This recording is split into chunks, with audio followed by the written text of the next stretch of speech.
today we're going to be talking about giving yourself permission to fully exist. And this kind of hits home a little bit because, in my opinion, I like to kind of, be in the shadows in the corner, the person that's just chilling.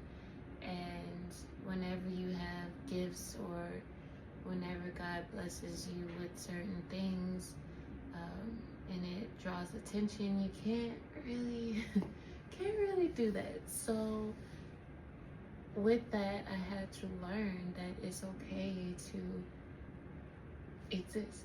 It's okay to take up space. It's okay for your light to be noticed and acknowledged. And that doesn't, for me, it started to trigger, that's an interesting word. But for me, it started to trigger the feeling of danger, of, oh no, somebody noticed me, this means that something bad is gonna happen.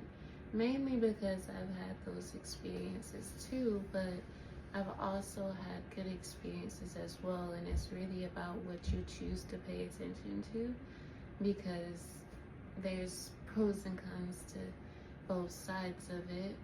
But I had to learn that you showing up and taking up space does not take away from anyone else taking up space, and it also doesn't mean that you don't deserve to be in those spaces.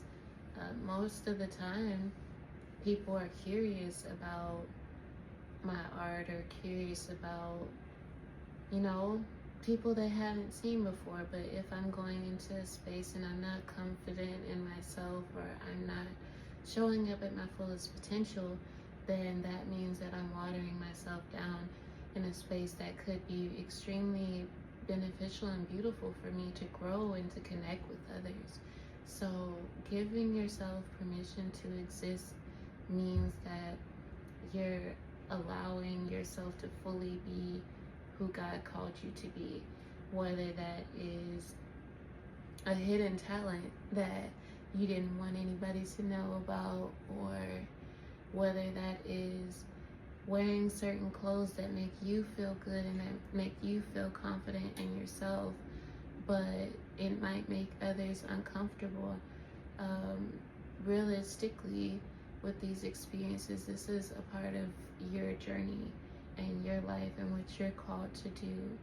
And everybody's not always going to understand it, because everybody isn't in the same conversation that you and God are in. God might have told certain people certain things and told you something different, but ultimately He has a plan for you, and He speaks to you about the plan because He has a relationship with you, and He knows where He's calling you to. And you choosing not to show up fully is you pretty much going against what your purpose really is, and what you're really called to do, and what you're really called to experience, and what you're called to share with others. So don't dim your light, even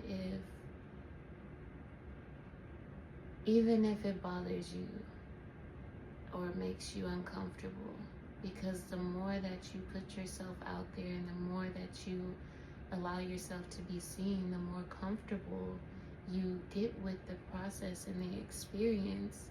And then you start to develop your character more. You start to develop into the person that you're meant to be.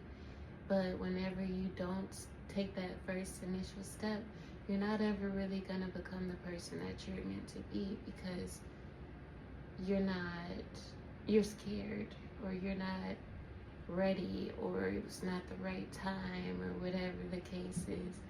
But there's never a right or wrong time to do something. It's all about you and your perspective. And I'll leave it at that. But I hope that you got something from this. I hope that this sparks that bit of creativity, or this is confirmation for you for a thought that you might have had about starting a new project or a new business or whatever the case is.